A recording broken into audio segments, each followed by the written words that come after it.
Wow, Garrett, today is the day. One of the most pivotal moments in American history. It is currently January 20th, Monday evening. The national championships today. Yes, sir, baby. And I think there's a couple other things today too. What were they? What were the other two things? I think the most Oh, honestly, there's some important stuff, but I think the most important Victory Monday, baby. Chiefs absolutely. won, continued to the AFC Championship game. Nothing else important is going on in America today. I think it's Victory Monday and the national championship. So And also shout out MLK. It's his day too. this And is true. then yeah, hey, we got a special guest today. We just beat the Texans, 8 sacks, no helps from the refs. We'll talk about that later too. No helps from the refs. I'm going to reiterate that point heavy. This is Talking Chop, baby. Yeah, I want to just talk about that for a second. This guy is a It beast. seems like he just rubs butter on himself. Because he had 2 touchdowns, baby. Welcome back, watchers and listeners, to the show. We got Alex, Chiefs Talk, one of the biggest influencers on the scene from the Chiefs. He has literally just like taken over the last like 2 years on Chiefs social media. And hey, he's a good friend of the show. He likes helping out good content creators over here. So we know you got some good relations over there too with Chief Sweep and some graphics that he's done for you as well as us. So Alex, welcome onto the show. Thanks for having me again, guys. Yeah, it's It's always good good to to have have you, you. man. Look, we've talked about this before. Us three, we are the ball knowers. The ball knowers group chat. I think it's pretty consistent, so it's good to have you back, man. And for those of you who do not know, Alex is actually one of our Chiefs fans from across the seas. He had TikTok all to himself because the U.S. got banned from it, and he's from your Great Britain, right? What do you Yeah, England? England. What's the England. difference? They like England over there. Yeah, four countries make up Great Britain, so it's like England, Northern Ireland, Wales, Scotland. There's a bit of history for you all. All right, there we go. But let's talk about the Chiefs today. Guys, we have our injury report right off the bat. No new injuries to report. I mean, Justin Reed went out for a little bit during that game, but he looks to be back at practice. Mecole Hardman, Andy Reid is yet to make a decision if he's going to be activated off IR, but he's playing, he's practicing. So, guys, who would we take out of the roster to put Mecole in? Because Nico Remigio has been a spark plug on that kick return team. Like, he is dominant. Yeah, I just feel like in terms of like wide receiver production, what Mecole Hardman brings to the table right now, I think we have set in stone. Especially with guys like Nico Remigio picking up, return duties. I mean, we could drop guys like Josh Uche, some players that don't get a lot of playing time on the field as it is. But as of right now, do we really need to bring him back? Especially if it's early, maybe he could get a little bit more rest. I'm not sure. Alex, Tough one, isn't it? Because you wouldn't take, I wouldn't take Nico out at the moment.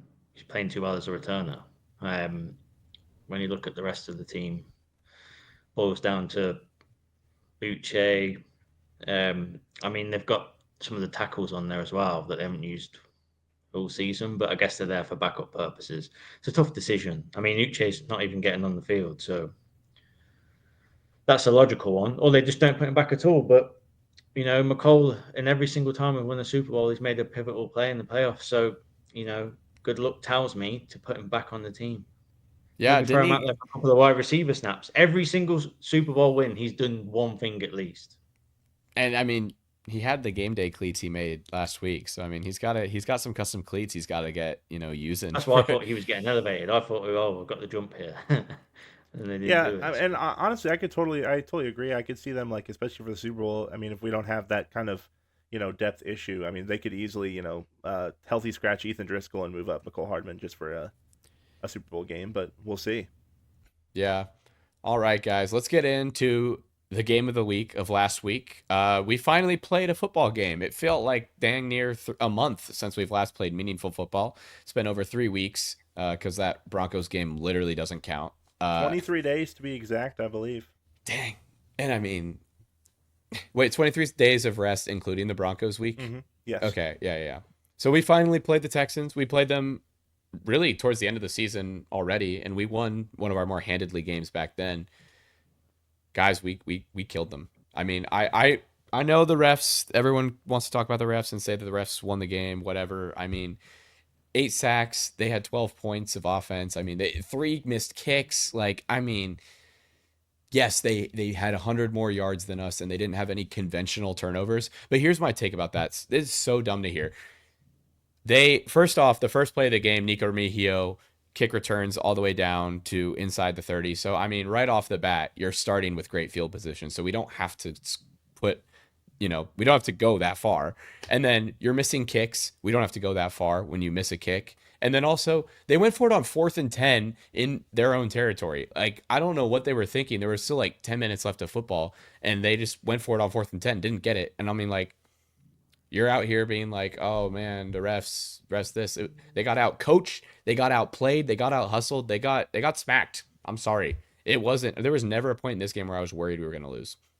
Yeah, and it was kind of a weird feeling because I whenever I watch Chiefs games, I'm always in this kind of like sort of nervous, sort of anxious mode. But for some reason, just for this game, I just didn't have any worries throughout the game. Started off quick with that long kick return from Nico Remigio, and of all of the the portions of the game, right? We talk about offense and defense a lot. I think the biggest factor in this playoff game that kind of exceeded us and let us blow them out was special teams. Dave Tube had a really great game plan against the Texans. I think the block that Leo Chenal had again shows that even in the Broncos game, weeks prior, wasn't a fluke. Our special teams has been locked in the entirety of the year, and they have been clutch for us pretty much every game. Javi did have a good point though in the comments saying that we need to score though when we have that giant Nico Remigio like This is kick true. return. And we've had red zone troubles offensively all year, and I'm not sure if even now we're holding stuff back in the playbook and just trying to hide our cards. But right now, especially now going into Arrowhead against Buffalo, I don't think we can hold our cards anymore. I think we got to play whatever hand we got. Yeah. And then, I mean, we already talked about the 8 sacks just a little bit, but like, dude, Felix and Udike Uzoma had a sack, which I didn't think he was. I was about ready to give up on him, honestly. Like, I haven't seen much from him this entire season, and then all of a sudden, makes a splash in the playoffs. A lot of players that people have been hating on this season stepped up in this playoff game. Chamari Connor was big; he had a lot of tackles and a sack as well. So, hey, that was good to see. Yeah, and what do you think were some of like the biggest factors going into this game, Alex? Going into the Texans game, Mm-hmm. I think, echo your guys' thoughts earlier. It was really, I didn't say it publicly. I mean, I said to people, like you guys in chats, but I wasn't worried whatsoever. And it sounds like a really cocky thing to say, but it's just kind of like, for me, it felt like the Dolphins game last year. It was like, let's just get this one done. I don't really care how they play. I'm not expecting 30, 40 points. I'm expecting a bit of rust because they haven't played. And I knew that the Texans D line, I've said it for a good couple of months, that they're just really good. So I was, let's just get through it, get no injuries, win the game. I don't get, at this point as well, I don't care how we beat any team, whether that's the Bills next week, whether it's Super Bowl. I don't really care. Let's just win. When you get to this level, when you back-to-back champions, all that matters is winning. Fancy points and plays are great, but as you've seen with the Lions, where did they get them? It got them, yes, a ton of injuries, but deep down when it got to it, their offense is the one that's always been the standout. Oh, the Lions can put 40, 50 on anyone, and then they put points up, but Washington put more points up, and their defense failed them. And actually, Jared Goff failed them, to be fair, because he threw like how many interceptions? So Yeah, it was like 3 or 4 or something. Like it was an insane. Well, game. he had a fumble too, and I mean, yeah, that's what we were saying too. Like, it comes down to the quarterback too. If your quarterback can't win you games, you can have all this talent around him. You can have all these players that go for 1,000 yards. Great tight end catch by Laporta that honestly bailed him out from another touchdown too. Well, I mean, there's just so many factors that go into these games, and 3 of the 4 games on the slate of the divisional round were all these super cold, really bitter games that a lot of these teams weren't really built going into it. It's like we can talk about the Texans. I mean, they're obviously not used to the amount of cold temperatures and wind that we had at the game, and that probably affected them quite a bit. I think I saw on the broadcast that it was the coldest game C.J. Stroud has played in his professional and collegiate career. Wow. So definitely affected him. Affected the Texans kicker as well. He grew up in Hawaii, so he's not seeing too many of those cold temperatures as well. And like we saw with the Rams game, right? I think in brisk and nice weather, I think the Rams pull that away, but they're just not built for the cold. Yeah, for real. All right. Let's see what else we have today. Oh yeah, I'm going to talk about this a little bit actually, because I know we've been really harsh on this guy. Jawan Taylor had one of his better games. It seems like he's kind of on that same kind of trajectory as he did last year, where we had a lot of struggles with him in the regular season, but for some reason he just kind of turns it on in the playoffs. He had one of his better games. I know he had that the one pressure and that one penalty, but other than that, he played a really good game.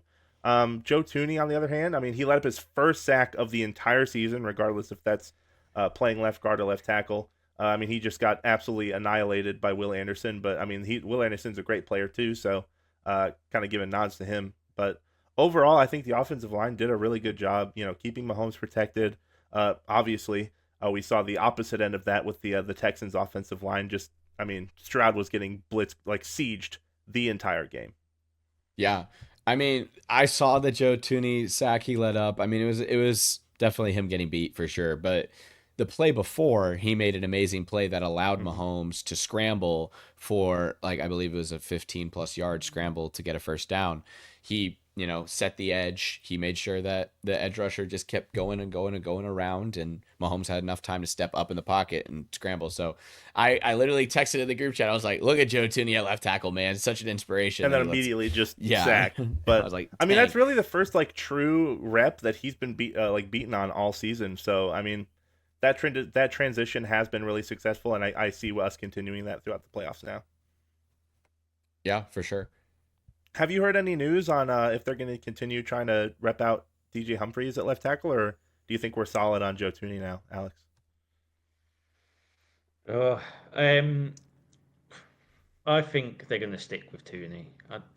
I've got my thoughts on this are that they ran him out against Denver. Obviously, they had him first, and he had that hamstring injury. Which, when you have, correct me if I'm wrong, but when you do ACL injuries, I always find people have trouble with the hamstrings after. Yeah. That's a known, especially in football. So he was out of that. They played him against Denver. He didn't have a good showing against Denver, but it was a really mixed, odd team. There was a load of different linemen in there. But then, as a senior guy who's former Pro Bowler, you kind of expect him to lead these young guys and get your reps in, but also have a showing. He didn't. I mean, I remember, was it? I think we said, David. It was one of the reporters said they were leaning towards. They knew that DJ was going to start, and Nate Taylor yeah, said we were that, but saying I don't believe it because since the games that Tooney was in, he played well enough. And the main thing that we all picked up on that literally came out just for the game was the Mahomes factor of um, whatever he kind of feels comfortable with, they'll go with. But it was just the fact that it wasn't broken, so why try and fix it? Like I think he had good games against the Texans and Pittsburgh over Christmas, and it was like that kind of run. That 3 game run. I think the Browns were in there as well. He just played well, and it was like let's not risk like putting a guy in who you don't know if he's going to gel with the rest of the line either. Like also the important thing is not only I do believe that it's right to put the best left guard in the league in that spot, but also you don't know how well him and DJ are going to play together. And then also what a lot of people I say this in the comments, to people on my posts is they had 3 weeks of practice to see this. They've run every single sort of Gary, you know this.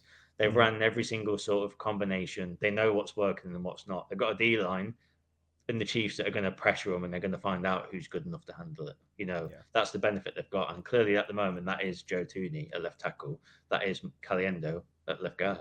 Yeah. yeah, and I And mean, oh, Garrett, you go first. I was just gonna say, and to his benefit, I think the best defensive line is now past us. I don't see. I mean, especially with the way Joe Tooney played against the likes of William. I don't think You gotta the watch out Bills. for Von Biller. Von I don't Biller. know, man. I just feel Oh, like the down Von Texans Miller. have had That's all you a need to worry significant about. pass rush all year. So I think the best pass rush is behind us. Knock on wood. But I think Joe Tooney stays where he is and completes the run as a left tackle. Yeah, I mean, I don't see DJ Humphries going in. It was weird though because I think I know why Nate Taylor might have said that because we have access to like the media depth charts that they release, and it had DJ Humphries listed as the starting left tackle on January 17th. So like, what was that? The day before the Yeah. game. So like, I mean, I could understand why. I mean, it could have literally been okay. We're gonna do this, and then Mahomes like, nah, I trust Joe more, and I think this is what we got to do. But I've seen so many questions in the comments right now about this, and we are going to talk about it anyway. So let's just talk about it now. The running back situation for the Chiefs' run game has taken a big hit since Joe Tooney has moved from left guard to left tackle. Now, I don't even think that's Joe Tooney's fault himself. It seems to be the run game has just been schemed out. We just don't run it anymore. The Yeah. carries for the running backs have been down. It has been a long time since we've seen Pacheco or even Kareem Hunt get a 15-yard carry game. And that was no different in the Texans game. Kareem Hunt only got 8 carries, and he did a lot with them. He had a touchdown, and he has a lot of juice left. It is awesome to see playoff Kareem for the first time on the Kansas City Chiefs. But what do we do to fix this run game? Because I think if we beat Buffalo, we need to be able to control time of possession, because we did not control time of possession in this game. I feel like fixing the run game is kind of like an odd situation, right? Fixing it would imply that it was broken.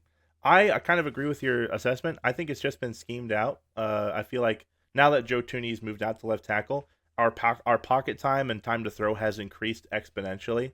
With just having those, even let's say before when it was a mixture of Wanya Morris, Kingsley, or Taylor out there, right? Our time to throw was probably 2 seconds or less. Even if 5 out of the 10 plays now, that time increases to 3 seconds. That's significantly more in times of football time for us to get balls out, us to develop routes. I think that allows us to do a lot more things. It could be that we're saving a lot of our run game stuff for like when we need it, when we're up in games. But I just feel like with Matt Nagy as offensive coordinator and Reed being back there, the moment we go ahead in a game, we just immediately take our foot off the gas and just do these really basic run schemes, and it'll be inside zone for 2 yards, quick out screen for a yard, and then we punt, right? I just don't see our run scheme developing enough before the Super Bowl for us to be successful in that. So I think we should probably just stick with what works. Now, on the flip side of that, we're not getting a lot of carries to running back, so we have to get our targets somewhere, right? Being wide receivers. Xavier Worthy was the only wide receiver with a touch all game, right? So now we have another set of problems where DeAndre Hopkins had his first ever career game where he played, did not have a single catch. That was his first ever game. First ever. He has had a catch in every single game he's ever played, except for that one on Sunday. Or Saturday, sorry. Yeah, that's crazy. I mean, only 13 carries for the running backs, and both Kareem Hunt and Isaiah Pacheco both ripped off a 10-yard and a 12-yard carry respectively. So like, it wasn't like they weren't succeeding. It's just we chose not to run the ball, which is interesting, I gotta say. Alex, what do you got for us here in this Right, run let me game break situation? this down. Let me go on some run game and then we talk about these receiver targets. I've got some stuff for you guys. Right, first of all, I mean, first of all, some of us really need to jump on Twitter and become more active on there because there's a lot of people on there. Let me just say this and clip it however you want. They call themselves these big Chiefs insiders, big talkers, and their lack of knowledge is astounding. They've got people on there, higher positions, telling me that Pacheco's is not a good running back. They forget, this is recency bias. They're forgetting the 2 Super Bowl runs. He was, good, phenomenal, whatever you want to call it, especially where he was picked. Let's not forget, he's not a first round back. He's not a second round back. This guy's a 7th round back. And he's been great for the Chiefs run game.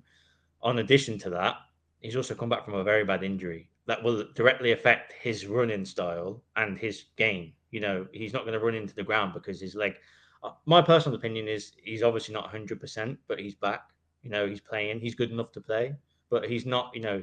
He's clearly lacking that explosiveness. Yes, he's not always had that vision. He's not always had the finding the gap like Kareem Hunt does. They're two different backs, but at the end of the day, like you can clearly tell he's missing the step. That first, Ravens home opener, I was there. I saw how good he was. He had a great game, and he had that catch that he really should have caught that at the top off. Like it'd been a career game, wouldn't it? And then the Bengals game, he was running all over them, and then he got injured. It's no coincidence that he is missing a step. But I also do agree with Garrett that they are scheming differently. It's obvious. They're doing. Whether that's because of I think it does lean into that left tackle sort of move, left guard, and they're getting these quick throws out. I think Mahomes, I haven't seen anything from the weekend, but I know from the Pitt game where I think that was where the offense looked the best all season.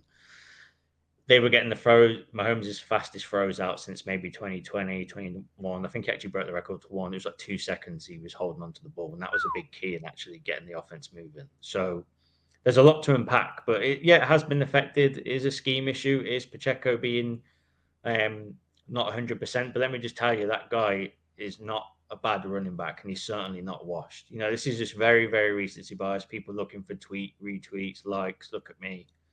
We ain't doing that around here. Yeah. Look at me. But now it's off my chest. And Let's talk I about. totally agree. I think a lot of people blow it out of proportion. I mean, the guy broke his leg 11 weeks ago, 12 weeks ago, right? So now he's finally coming back. He's playing arguably the hardest position to play with your legs in football. And with his running style, I mean, he was a very, ground and pound, run a guy over back. And I think another big thing that goes into this is that a lot of people don't realize when you're doing a lot of PT, these guys are working out in the weight room constantly, every single week, every single day. So to not be able to do that on one of your legs for an entire, 3 month stretch, that is a huge loss in gains, especially for, your strength level and your speed level, your explosiveness level, right? So he just needs time to get back to that level, and it's not going to happen in a couple weeks after injury. Yeah, definitely. All right, since we kind of touched on it earlier, only 4 players caught a ball in this game for the Chiefs. Travis Kelce, Noah Gray, 2 great tight ends, Kareem Hunt, and Xavier Worthy, our only wide receiver to catch the ball. So, I mean, it was Kareem Hunt, right, who caught the... Yeah. Yeah, okay. Yeah, and, I mean, his catch was for 2 yards. What do we do? Is this a concern? Is this something? I say no. This is not a concern whatsoever. This is actually a good sign. It's great to see that Kelce is finally the focal point of the offense again. We used to rely only on him for some Super Bowl runs. Now you have Hollywood Brown. You have Juju Smith-Schuster, who was playing out there a lot. He had got a lot of snaps on Saturday. And then you have DeAndre Hopkins out there as well. And it's basically become pick your poison. Do you want to cover the wide receivers and lock them down? Oh, now Kelce is on a safety or a linebacker, so guess he's just going to be open all game. It'll be interesting to see what the Bills do, because I think the Bills are going to put a corner on him, or they're going to double Kelce, and then Hollywood Brown or Hopkins is going to be wide open the whole game. So I'm expecting Worthy to low-key have his biggest game. We said it last time, Garrett. I'm going to double it down. I'm so angry about this. 100 yards for Xavier Worthy, first game. Happening. It's happening against the Bills. It was so close to happening. It was one pass out of bounds away from happening last Bills game when we did predict it. But I just like the matchup. I think Worthy has something to show. He's going to be game planned again for. And the wide receivers are going to cook a lot more in this game than they did last week. Well, with Xavier Worthy, going off against the Bills, right? It's like the last game. He was easily the focal point of the offense on that first drive. I think it was like 4 or 5 touches, even on the first drive, and then after that, nothing. Right? Yeah. So we don't know how they're going to scheme that going forward. We'll talk about that in a second. But with Xavier Worthy being the only wide receiver, and obviously we had other people catching balls, but being the only wide receiver to get a target or a catch, obviously we had a couple missed balls, especially from guys like Hollywood. He had that long, deep one that was dropped just That's barely. a hard catch, though. That was a really hard catch, but a really great throw as well. It's just that's a tough one to bring down. So it's not like we're not trying to get these guys the ball. It's just Kelce was wide open the majority of the time. Mahomes is going to take that easy throw 100% of the time. He's not going to just try and spread the ball around because he wants to, right? He's going to find the guy open. He's going to go with the guy with his connection he's had. It's the best playoff connection in football history, right? It's Mahomes Kelce. So yeah, he's going to be open. He's going to get those targets. Alex, do you have anything to add? Oh yeah, I've got a theory about the Texans game that may be true, and if the receivers go off this week, then it is true to my opinion. I think the Chiefs, and bear in mind this is a scheme issue, and I think it's on kind of on both sides, but it played off better for the Chiefs. 4D chess. They were playing 4D chess. So you look at the Texans corners, 2 really good corners. It's like Stingley Jr. and it's Lassiter. And I think deep down, they knew that they would get, Hollywood and Hopkins would have the most attention. D-Hop was going to have attention. Hollywood was going to have attention. Worthy was open because, it kind of comes down to like, oh, someone's got to be open, or you can scheme up differently. He takes the different plays. But I think that led to Kelce just being open like crazy. Like, let's be honest, like about, linebackers and safeties, are they that good for the Texans? Not as good as the corners. And I think this is where it played into the fact that Kelce had all that space. There was that one drive. Well, it was that drive where he had that massive, huge run. He was open. Like I've never seen him all season. Like that's crazy. Yeah. Like, Well, it was his longest catch. It was the longest catch in playoff history for Kelce. He's not washed. He is double and triple teamed every game. And this is a game where he's shown what happens when you just leave him in whatever you leave him, whether it's one-on-one, whether it's whatever, give him open. He's going to rip you apart. Yes, people are like saying, oh my God, he's got slower. No way. He's at 34, 35. Of course he's going to be slow, but he's still got the same skill. And now when it comes to this week, like you said, is now the Bills are going to be like, oh, we need to get on Kelsey again. And then it's going to be like, oh, well, someone's got, all these players back, someone's got to give. And to be honest, this might come back to bite me. I think the Bills' defense is overrated, wherever you Oh, look it at it. is. Yeah. I think Milano, great player. He made some great plays against the Ravens, but let's be honest, like I think like Garrett's touched on earlier, we played the hardest D line we're going to play, in my opinion. I mean, the Eagles they're up there, but AFC wise, you look at the Bills, and I think like this is going to be a game where D Hop gets really involved, like Hollywood gets really involved, like. And the thing is, as well, the other reason I go back to it being the scheme issue and the potential 4D chess is that Hopkins gets tons of separation. Like he will make plays, or he'll draw flags. He wasn't drawing flags. He wasn't getting separation. It kind of makes me feel like some of this was. People go down the route of saying it was designed and it was on purpose, but I kind of still think they threw some stuff in there to get Kelsey open as much as possible, and it worked out. Could they have schemed him up differently? Absolutely. Did they, and someone said as well. I don't know if this is too far down the rabbit hole, but they were like, "Oh, I think they did it on purpose." I think like literally it was like let's keep the playbook back and not show anything for Hop and Brown and Diop. And I think that's a bit too far. Like if you need to win a game, you need to get your players involved. But I also kind of think it was like we know we can do it with Kelsey. Yes, we wanted a better run game. Yes, Worthy, he was involved. We want more of him. Of course, we want the other guys involved. But the fact he wasn't like pinging ball, even Justin Watson wasn't involved. Like you haven't got that many corners that you can't get Watson and Juju. Juju was another one involved. Come on, like there's got to be something where they were playing it on purpose here, and like you got to think the next game. I personally think yes. Worthy, I'm a big Worthy fan. I've been arguing with people in the comments since training camp, and I've proved them all right, or proved them all wrong, shall I say, about how he was going to go further and further and be better as the season went on. But I actually think Worthy will have a good game. I think it's hard to predict out of all of them, but I feel this is one of them games where Juju's going to have like I've just got this feeling the others might just have a bit more, a couple of players on them or whatever, but Juju's going to be that guy through the middle where he just starts taking them apart a bit, especially if Kelsey gets double teamed.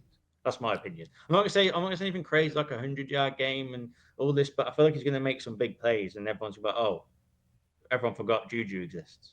Yeah. And well, speaking of Kelsey versus the linebackers, like, dude, Azeez Al-Shire got dunked on in this game with dude, that stare down where Kelsey was just like right over him in the end zone and just looked down at with the Mahomes, like, oh, that was a vintage Mahomes throw. I'm sorry, I'm glazing. I don't give a shit. It was a great throw. But dude, it's always the players that talk the most before games and during the season that it always seems to bite them in a game, right? And it's like Azeez Al-Shire, he's had plenty of ups and downs when it comes to finding out who he really is as a player throughout the season. But it was nice seeing a player like him kind of get put in his place, especially by a guy like Kelsey. He also got juked out by Kareem Hunt, too. Kareem Hunt put him in his shoes, and he got whiffed on the other Kelsey play. Azeez Al-Shire was just all over the field, just on the ground, face first. Also, I want to know how you, as a defensive player in the NFL today, get that broken ankles by a Kelsey juke move. That's what I want to know. Slowest juke move alive somehow breaks two guys' ankles, and it's almost for a touchdown. Yeah, I really thought Kelsey was going to somehow find an extra gear to get into the end zone there, but that gear has been long gone, buddy. Yeah. He may be old, but he's not washed quite yet. And he knows where to be. I think that's the biggest thing for Kelsey. He knows where to be all the time, and that's going to be a huge benefit for us going forward. Yeah, absolutely. But hey, I think it's Bills time, guys. We have an AFC championship that has been done so many times before. We've played the Bills in so many playoff games. We've had their number usually. They get our number in the regular season though, and they did this regular season. So what went wrong in that Bills game, and how do we fix that to go right? I mean, Garrett, you want to start, or Alex, whoever wants to take the floor here? Well, I think a big thing that a lot of people don't realize is that we didn't move Joe Thuney out to left tackle until week 15, which was the Cleveland game, right? We played Buffalo week 11. So I think having a lot more time in the pocket and a lot more time to, progress and go through reads is going to be really beneficial towards us. We had a really great first drive against the Bills, allowed us to go down, score early, but after that, it just felt like we just kind of stalled out on a lot of drives, especially in the red zone, and that's been consistently a problem throughout the year. But I feel like every single time we talk about this, and it just somehow becomes true.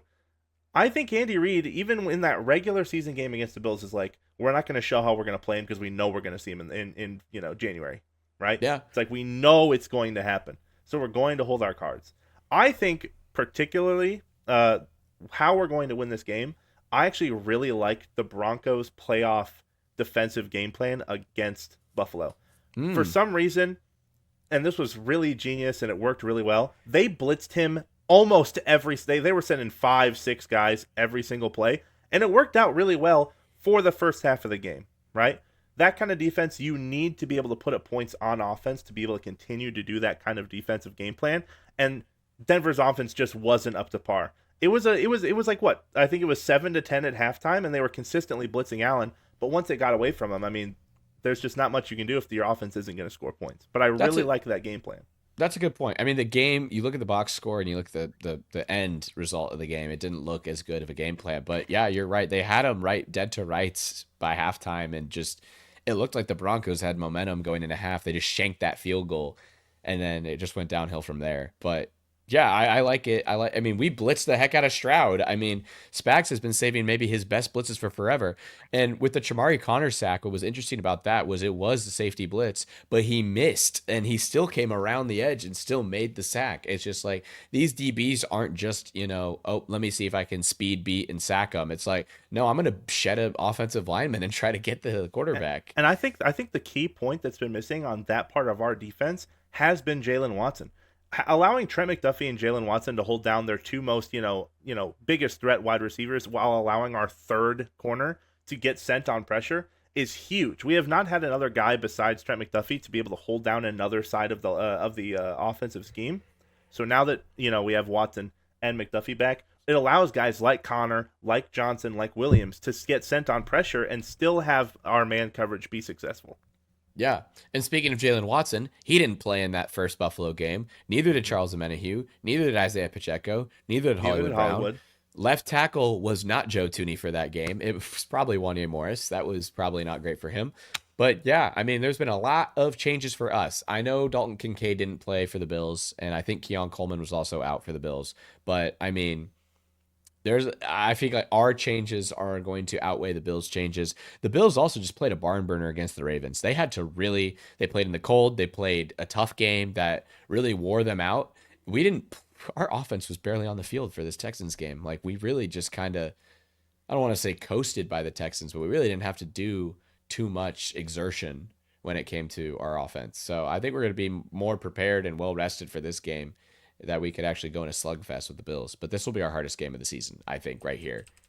For sure. Like, whatever happens next, Eagles or Commanders, if it's them in the Super Bowl, I think this Bills game right here will be the ultimate test of will the 3P happen or not. But Alex, when you got, round us out.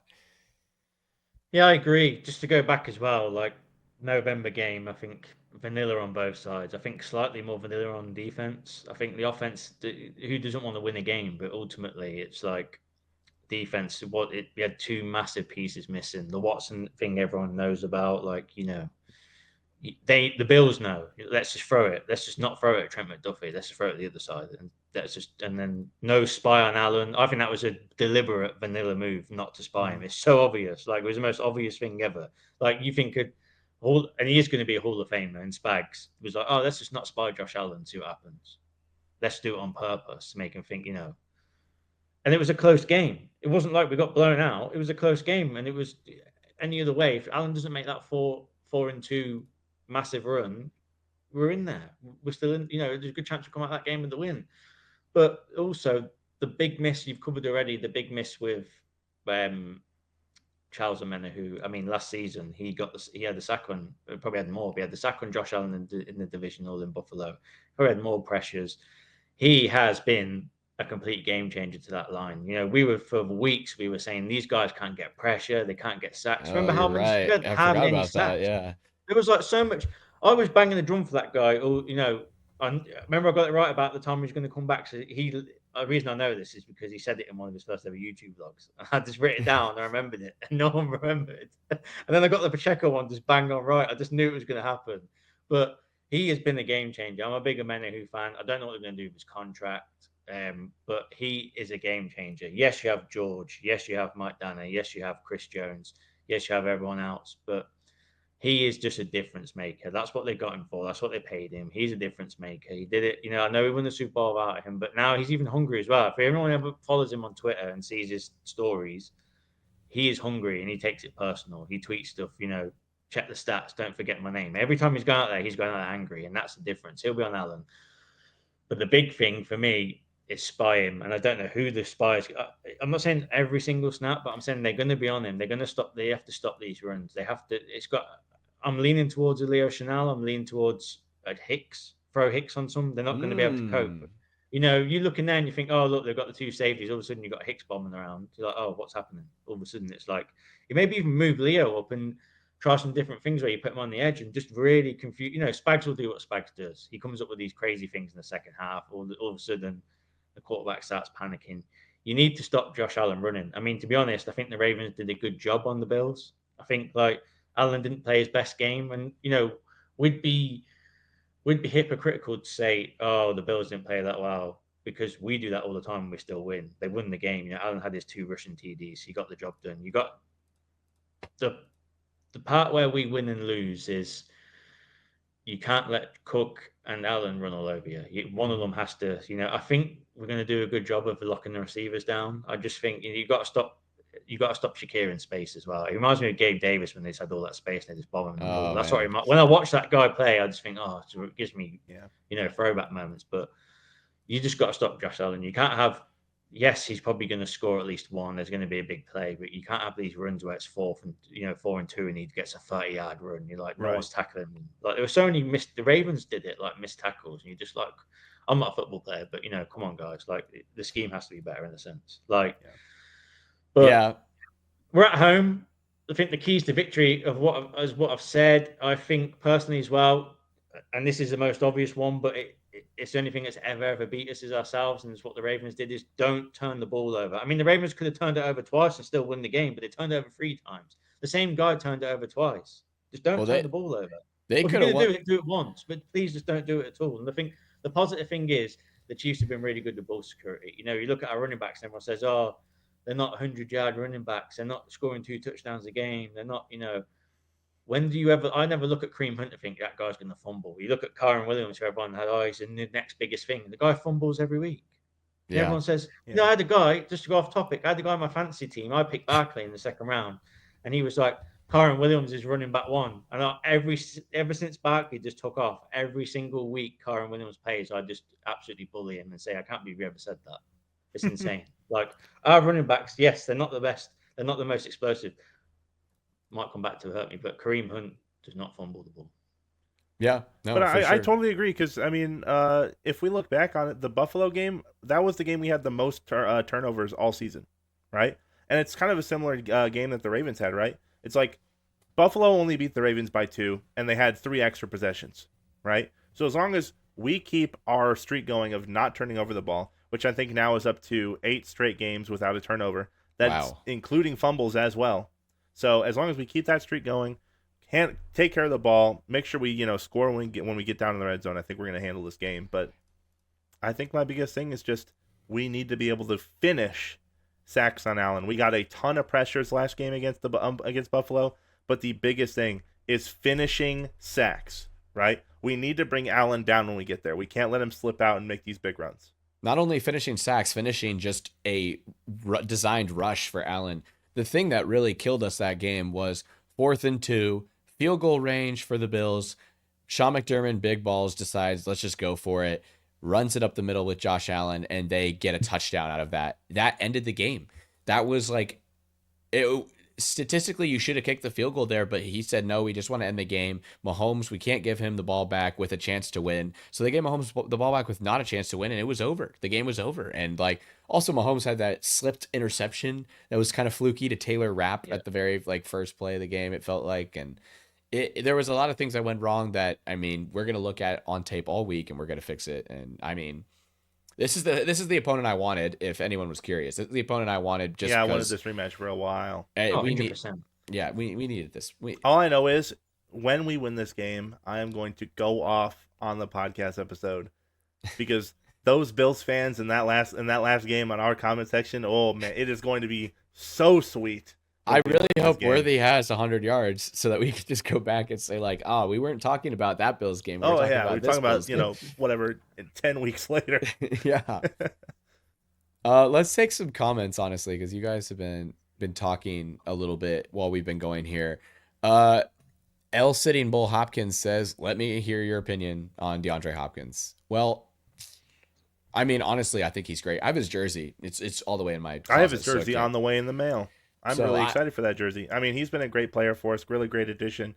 When that whole news was going around about, could we possibly get this? Could we possibly get that? I mean, I am ready for Hopkins to explode in the playoffs. Yeah, I mean, listen, he's going to get a playoff touchdown. He's definitely.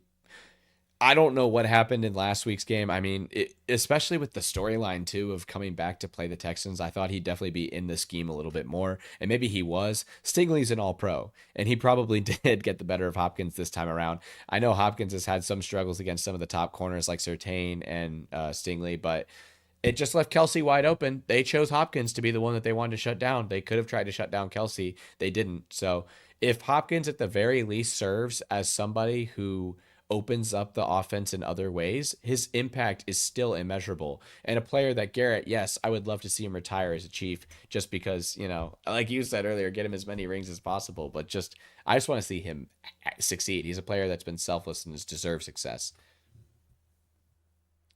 Alex, do you have anything? To add on to that, he played like 16 snaps or 31%. That's clearly scheme. They're not just like, oh, let's not put you out there. Dang, he only played 31% of the snaps?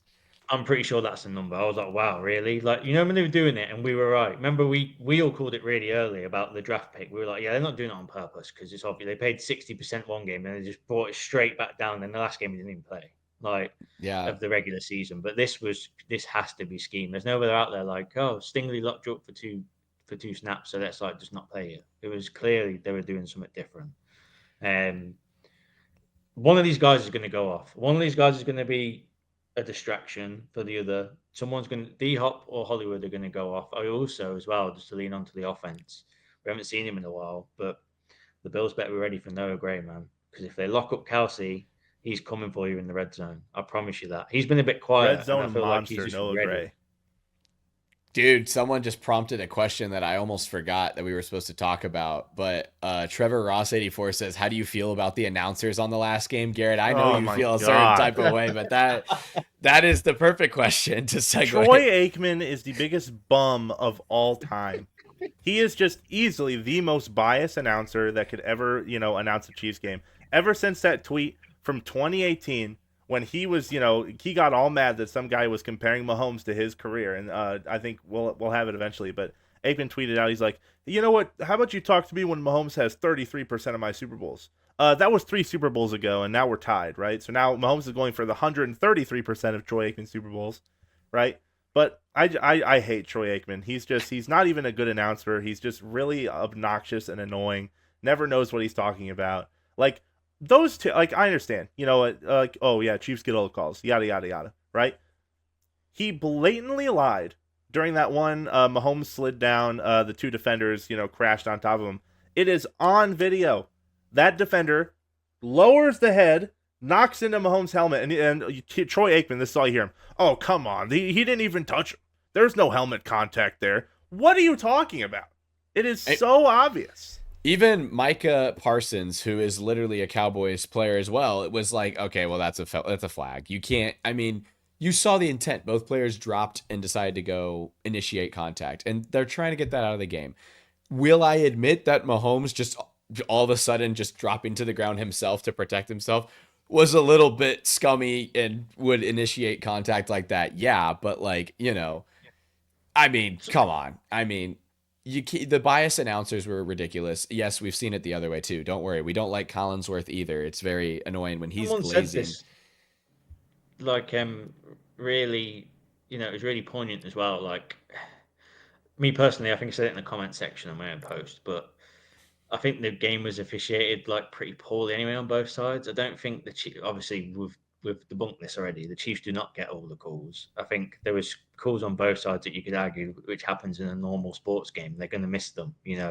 I mean, our defense was getting howled like nonstop. I saw so many of the linemen getting howled that they could have broke the playoff sack record easily. If they weren't getting howled. But ultimately, with the commentators, it's like you said, David, is the intent's there by the players. If you know he's going down, why are you going in head first? Like, or at least going in for that intent of going to the ground. Like, you know what's going to happen. It's not just Mahomes, it's any player. It happens. Every single quarterback gets them. So the referee is there in the sense to favour the quarterback because he's classed as defenceless. Yes, Mahomes is playing for it. That is not a negative statement by me. Every top sports player in any top sport will do that to get the calls. You see it every time in the NBA. You see it in, LeBron. over here, you see it in, as you guys call it soccer, we call it football. The players dive or they'll get like knocked in the box and they'll go down. And even the players say, yeah, of course I'm going to go down if I'm hit. Like, why wouldn't you? Like, you want to win the game. It's part of like winning. Yes, you could class it as, oh, it's not fair, it's not scummy. But then right after all that happened and all the fans online were like, oh, Chiefs this and all the analysts. Alan was doing it. Alan was flopping. He flopped like 6 games and 6 times Yeah. in that game. Like Every it's like single top everyone does player it. in every single league will do it. Mahomes does it, Allen does it, Burrow does it. It's just if you know the rules of the game, you're going to, try and get these calls, right? Like I don't think it's a negative to try and get calls. I understand, sometimes you think, these things are going to go your way, it's not, but everyone does it. Allen does. I don't think it's a negative, right? Like when I see Allen flop, it is what it is, right? So Yeah, I mean, there was a clip of him where he was sitting on the bench and the ref literally like came up to like put a shoulder on his I back and was posted it, like, yeah. yeah, he's like, oh hey, yeah, here's why we made this call, Josh. Let me go over to your bench and go talk to you. So it's like you guys get the same treatment. It's the same thing. I mean, either way, the refs in this game, it's Cheffers, which is a ref that has been not exactly a pro Chiefs ref. If we all remember D Ford offsides, if we remember the blatantly, oh my gosh, do we have a clip of this? The Tom Brady, Chris Jones, where he the touched roughing the his passer. face Oh and my it was god. roughing the passer, and Chris Jones was still blocked. Chris Jones he didn't even get the sack. He wasn't even close. He just barely got a hand on Brady's face mask and didn't even and they called it a roughing the passer. So Cheffers is going to be officiating this game. He officiated that AFC Championship game. So I I mean, thought it's hey, Cleet Blakeman, isn't it? Yeah, that's it's what I meant. Blakeman. That's what I meant. Cleet Or Blakeman. Cleet, Cleet Blakeman. is Cleet Blakeman the guy who called the RTP on Chris Jones against Derek Carr and Arrowhead was going crazy? That's the same Yeah. referee. Yes. Yes, Yes. Yes. that was Yes. him. And It's Cleet the Blakeman. boo, and then hit the kick, and they came back and won. Yeah, I only know because the guy who dresses in the Chief suit, JP, he was on TV. He got famously recorded screaming at Sheffers when everyone Yeah. was booing him. Not Sheffers, Cleet Blakeman. Cleet But Blakeman. then Yeah. on the back of that, he got a south with him at Arrowhead, and the next game he ref. So it's become this like funny thing. But yeah, it's like the calls are the calls, and like going back to the quarterback hits and favoring the quarterback and etc. etc. Also as well, like playing for the penalty, like it happens in every like DPI. OPI is more rare, but DPI. If you're a receiver and you're getting pulled slightly, of course you're going to make a meal of it. You're strong enough to stay up, but you want to play. You want to win the game. Like yeah, you're not flopping on the floor, but you're like, oh look, I'm getting howled. We deserve the penalty. Like it's the game. Moral of the story is don't go in with intent. Don't hold. Don't hit the player, and the fouls won't happen. Yeah, All right. and it's like to end on it. I mean, you can go on every single game in NFL history, go through it frame by frame, and see a penalty on pretty much every single play in NFL history, right? It's like, what do these people really want every single penalty on every single team to be called every single time? Because then games would take literally 10 hours, right? So you have to pick and choose your battles. I don't really see any type of preference going either way. I mean, there's this big thing going around where it's like, oh well, Mahomes has 19 touchdown or interceptions called back from penalty, right? And they want to talk about that. It's like, but on the flip side, he has 17 touchdowns called back as well, right? So you can't have your cake and eat it too, right? So Well, that's a good point. I didn't even know that he had that many touchdowns called back. Also, the reason he has so many interceptions called back is he does the Aaron Rodgers thing where yeah, the classic. the little like, They jumped off offsides. sides. I'm just gonna chuck Yep, it I'm gonna deep and chuck see what it I can deep. do, right? Yeah. So I mean, again, there's context to these stats and whatever. But yeah, let's go into score predictions. I don't think there's someone in the comments I just noticing. Holy cow. Do you guys see this? There's a Bills fan in our comments just Oh, spamming Oh in my. the I Man, can't he YouTube. is see. really upset. He is Well, on incredibly Instagram. upset. But I mean, hey, listen, there's been Bills fans that have been in our comments. It's not the first time, dude. When we literally did the oh, what was it? The worthy take. Like that was when we had all those like spewed Bills comments. We're Oh gonna my win god, the this worthy game. take, dude. They were so mad. Yeah, we're gonna win this game. It's gonna be honestly, I think it's gonna still be a low scoring game though. I'm gonna say 31-28. Chiefs with the game winning Harrison Butker field goal. And hey, I think Josh Allen's gonna have a good game again. I think it's gonna be potentially an overtime classic. It's just this time around we have the cards. We have the players back. We have the home field advantage. We're healthy, and we know what we need to do from last game. I mean, it's simple. Yeah, I think score wise, I'm probably going pretty similar to the week prior. I'm probably going a little bit lower scoring. I'm gonna go 24-21. Chiefs win. I think if you've watched the Chiefs in playoff history, the uh quickest he's ever been knocked out of the playoffs has been overtime in an AFC championship game, right? That's the least he's ever made it into the playoffs before getting kicked out. I think this game goes to OT. I think we get the ball second when it comes to overtime, and I think we kick a field goal, win the game. I just realized that I can put comments on this stream. That's You actually learn something new every day, man. that's actually so cool. So Oh, I well, mean, hey, so we could take this. Keon is better than Worthy by oh, Mr. that's Matthew. my Oh God. yeah, dude, you got to get on the StreamYard, dude. Oh no, I was looking Key. at the Instagram one. That is a ridiculous take. I've been arguing with Pete Bills fans all season about that, and stats don't lie. Best ability Well, is availability. So if you're injured, you can't really talk. It is what it is. yeah, no, that's fair. I mean, but I still think, hey, listen, they were taking two picks apart. But I think the biggest part of that Worthy trade is you're not comparing is Worthy better than Keon Coleman. You're comparing if Keon Coleman is better than Worthy and Jaden Hicks because Jaden Hicks was part of that trade too. And Jaden Hicks leads the Chiefs in interceptions right now. He is one of the good rookies with, one of the best rookie safeties right now in the league. So he's only going to get better from here. And I'm excited to see what happens when Jaden Hicks actually plays. How about you, Alex? Score predictions. I'm going 31-24, and I'm going that I believe the Chiefs need to score over 30 to win this game, which they haven't done many times this season. They've been scored once over 30. They've scored 30, but they need I don't to think we've scored score. over 30. They need to score 31. I think that's just. I think yeah. I think it'll be very close. I don't. Everyone hopes every single game it's going to be a blowout or we're going to make it easy. I know we beat that one time we played them. We really did beat them by a margin in the playoffs, but this one's going to be like, it's going to take some superhero plays. Mahomes, Kelsey, defense going to have to be absolute lock compared to November. We got to Everyone's run the going to have to be on ball. it.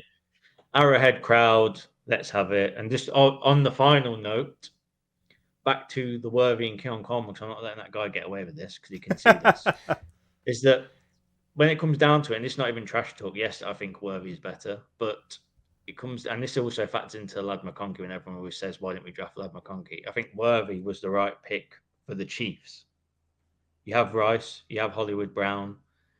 It was the right pick at the right time for that offense. The three of them together would have been phenomenal. Yes, we've got D-Hop now, but ultimately, if Rice was going to be out for a year, and you would have factored in the suspension as well, because obviously, with that, you'd say, oh, Lad McConkey is the better pick, but Worthy was the right pick for this offense. Need a speedster.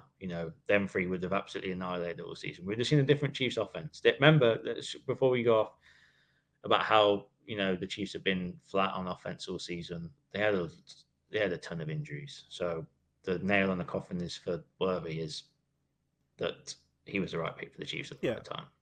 And I mean, Well, and it's always going to be a tough game. I mean, the Bills are a really great team, and it's always just a classic. I mean, that's why you see all these YouTube videos come out. It's like, Buffalo versus Kansas City 4, right? It's always, a highlight match where I'm ready to see how it goes. I mean, will we eventually turn out and be 4-0 against down in the playoffs, or is he going to get one on us? I mean, it could really go either way. I think it kind of shows that with all of our scores being so close, but.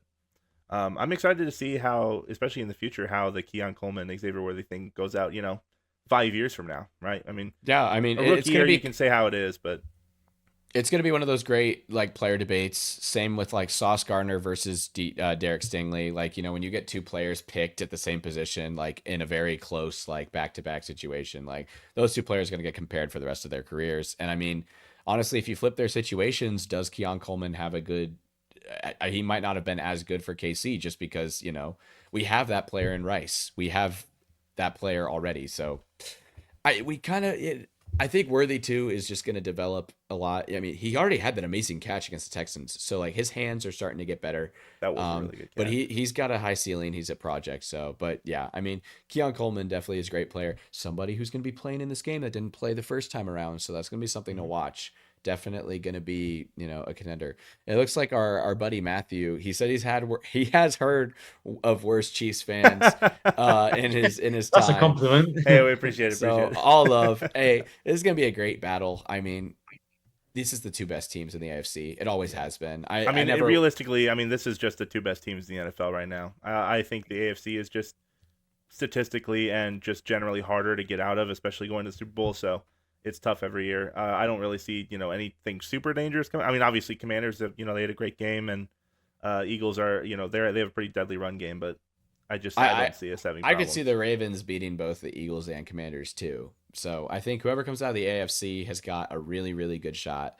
But also too, like there is that one wild card, and that is if the Commanders can stay hot, they might be dangerous. But besides that, I mean, let's wrap this episode up, guys. So thank you guys so much for coming on. We had Chiefs Talk. He's been here. He's been doing his stuff, man. You've been busy this season. We've been busy, but it's great that we finally had some time to sit down and talk some football. I mean, and hey, I mean, we're just talking shop. Leave us a 5-star review on the podcast if you liked it. If you didn't like it, don't leave a review.